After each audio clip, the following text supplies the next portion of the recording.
وليتك ترضى والأنام غضاب وليت الذي بيني وبينك هامر وبيني وبين العالمين خراب إذا صاع منك الود فلكل عين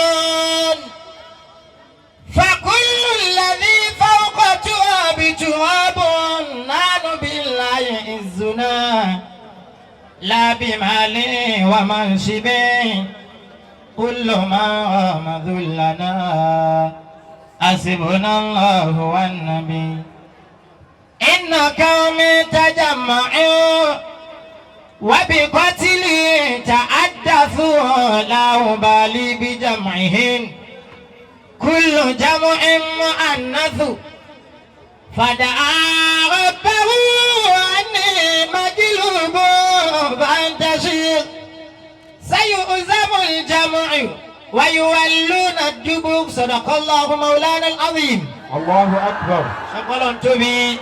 الله أكبر. ويانا محمد صلى الله عليه وسلم. أبي النبي أبي كي بابا الشيخ سليمان مشي يميكم فيكون. نعم الله حياكم. أبي تي أبي كي بقول كله أوافا. Ọlọ́run ṣe bá wa kí àti gbogbo ẹ̀yin wa pé salamu alaykum wa rahmatulahi wa barakatuhu. Wa alaykum salam wa rahmatulahi wa barakatuhu.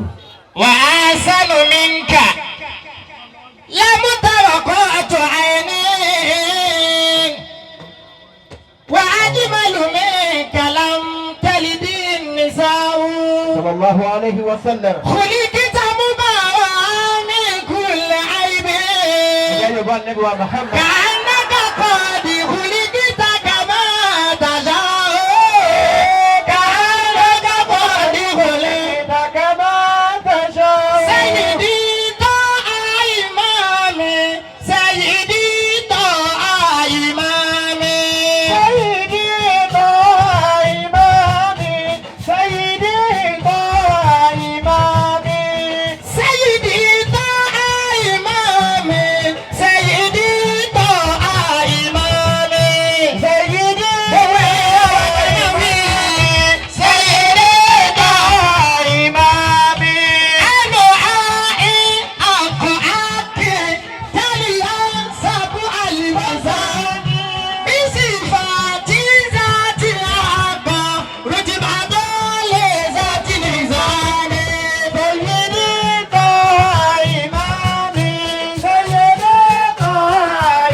Sallallahu